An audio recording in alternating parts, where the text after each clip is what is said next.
Hello, everyone, and thanks for watching my channel. My name is Sam Karbasi. These are the series that I provide you with, and it will giving you insight about different security topics. Today, I'm going to just talk about security architecture patterns. So let's see what the security architecture pattern is and what does it do. So first of all, we're going to just take a look at what is a security architecture pattern. So when we talk about security, of course, the security has been made up, different components in a network or in an application or different security domains. We got different controls. We got based on different security posture for every single company. We got different um, posture and through which, they would define the standards, the policy standard, the guidelines, and all the procedures that are to be followed in order to just get things done. But anyways, the security architecture pattern, where does it fit in the security context? So it's a defined and reusable solution to a recurring security problem. What does it mean? That means when the problem comes to you or to the corporate, we have to have like a solution for the problem. And that problem, whatever it may not be like a problem, but whoever wants to just get into the environment, it needs to follow some sort of, architecture that we I would say dictate or we just define in our environment. Reusable because there are recurring events or inquiries that are coming to the queue, and they may want us to have like a tailored or have a defined architecture.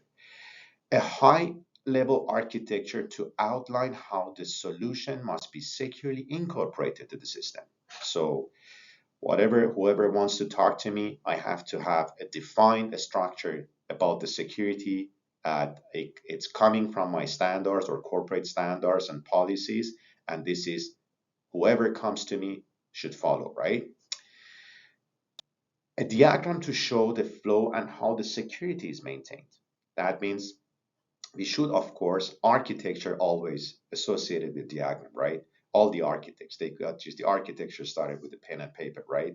The people start to draw whatever, is to be planned, any plan that is to be implemented, and then the flow, and they show the flow and everything, right?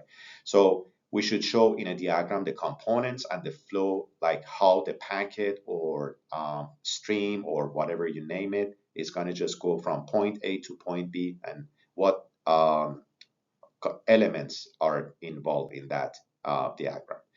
Directions for implementation and operation.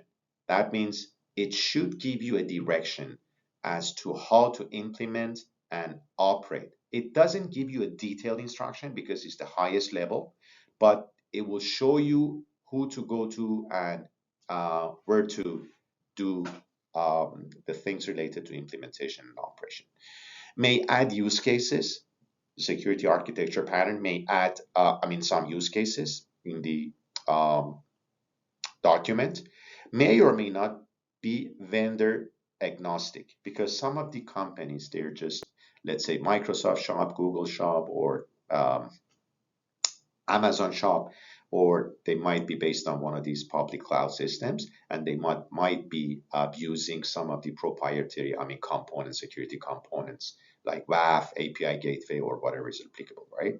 So usually, is vendor agnostic, but it could be mapped to whatever technology that has been applicable for your corporate. And why security architecture patterns? Why do we need them? Have a reference architecture for solution architects and enterprise architects, right? So the front door approach, whoever comes to our queue, we should be giving them what we want. It's just somebody, if you want to just advertise like a job, you would want to just ask for, let's say, the name, let's say experience, and the companies and dates that people work previously. So you want to have a working history of the applicants as well as the educational background or whatever they have, right? and probably some of the things that they may do, I mean, for fun or like hobby things, right? Anyways, to just get some sort of um, get to know something about their I mean, character or personality, I would say in general. But anyways, so whoever comes to our queue, we should be providing them with like a high level design. Many of the solutions, they don't have the security architecture, and we should but they do have the architecture, because whatever solution that comes to your corporate should be interfacing with an enterprise architect or a solution architect, right? So let's say I'm just asking for like a CRM, like Salesforce, whatever that is applicable, like a SaaS is coming to our queue. I have to know that there should be a person to integrate the solution to our existing components, like API calls, databases, reports, I mean, company database, whatever is applicable, right?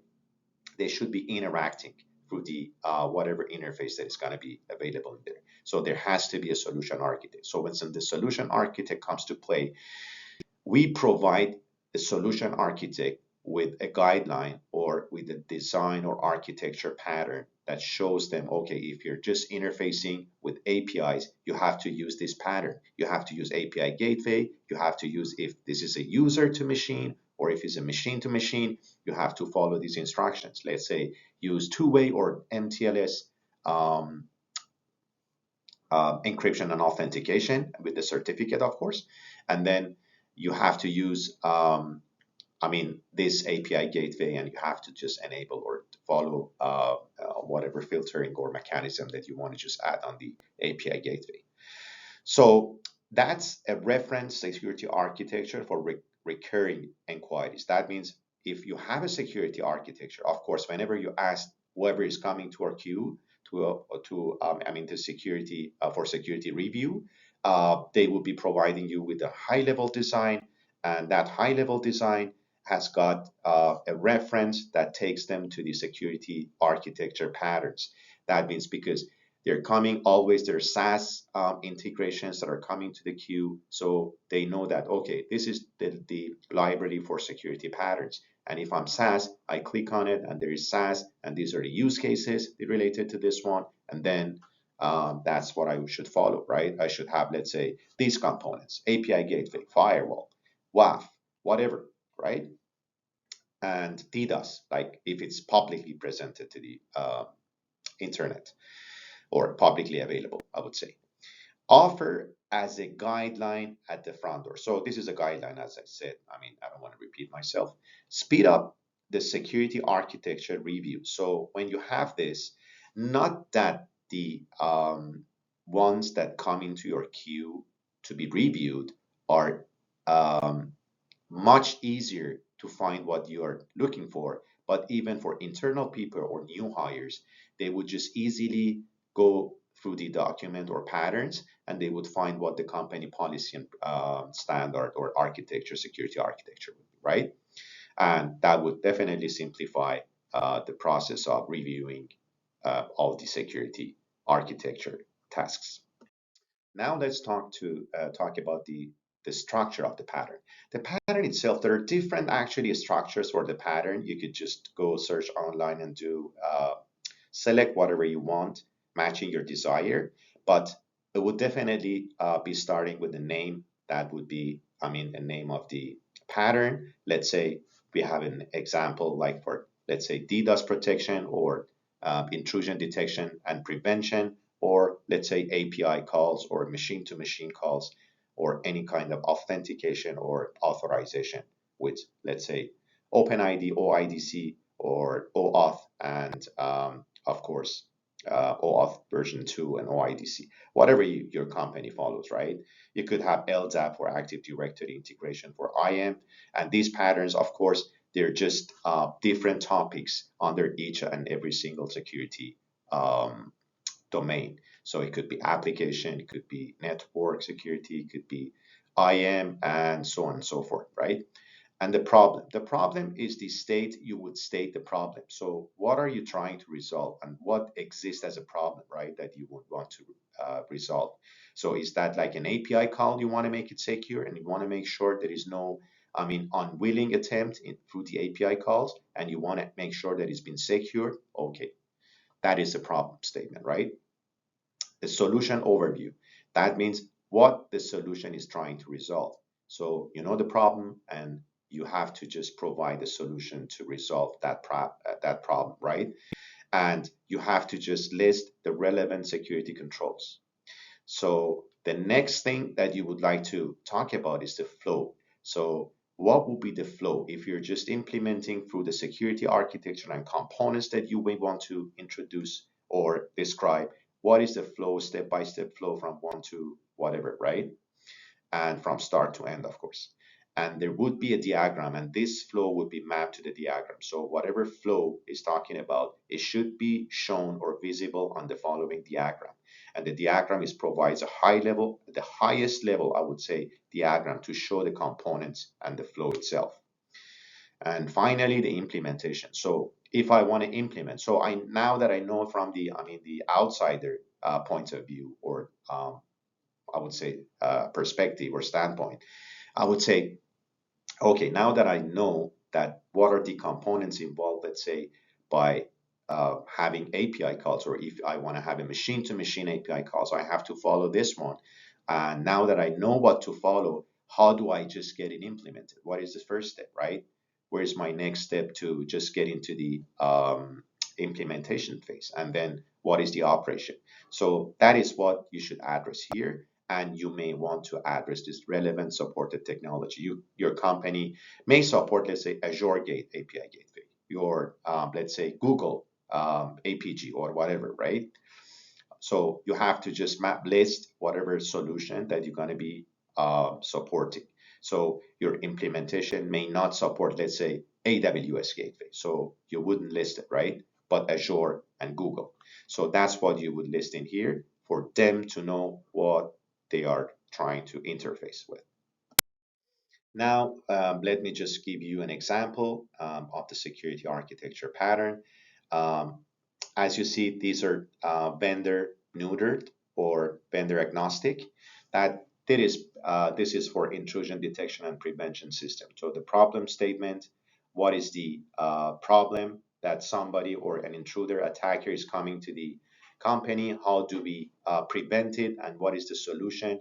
Where do we use this one, and who should use this? Who should be using actually this pattern, and the flow where the traffic, let's say, coming from the assets, it should be sent through the IDPS. And then if it's a good traffic, it should be, sent to the firewall and should be sent out to whatever is being intended, right? And if it's a bad traffic, it has to be dropped. And there is, of course, the operations or the network management or the network operator that is interfacing the management interface and is trying to just take a look at whatever is being alerted or whatever action is being taken, right? Because there are many false positives and other stuffs that are related to this one. So sometimes these engines, they make mistakes, and you may want to have access to the management interface. And of course, you want to have access to the management interface in order to resolve and just get things done. And it could be, a rational. Some security architecture patterns, they got the threat modeling, and they're just going to talk about the threats and type of threats and how they want to just approach our environment. That's another approach that you could just add this here. The rational, that means why, what is the reason behind, the whole thing, and the implementation. Who is the SME or subject matter expertise, and what are the, let's say, supported technologies. For this one, let's say it's FortiGate, or it could be, Palo Alto, it could be any type of, vendor. It could be, so what are the technologies that you support currently in your environment? You have to also pay attention to the important stuff, right? So the notes that I would like to talk about is that patterns are organic material like any other document, right? It needs to be updated. It needs to be revisited whenever there is a technology change or let's say once in a year, or in whatever period that you may define, right? So this is very important to just keep the documents current and know that the patterns are to be provided at highest level. You don't want to go too much in depth or in detail, right? I would say it's just like 1 or 2 pages of the pattern is the most that you may want to do. You don't want to get people confused, or you don't want to get too much in depth to I mean, complex this stuff, right? Or complicate this stuff. So this is something that should be as simple as possible. And then you are there, or your people are there as security architects. They can just give insights or details as what needs to be done. If it's just a security review of the solution that is coming to your queue, or if there any information or whatever you want to present to audience. So that brings us to the end of this topic. Thank you for paying attention to this one. And please click on subscribe to get more and receive more content. Thank you very much. Have a great one.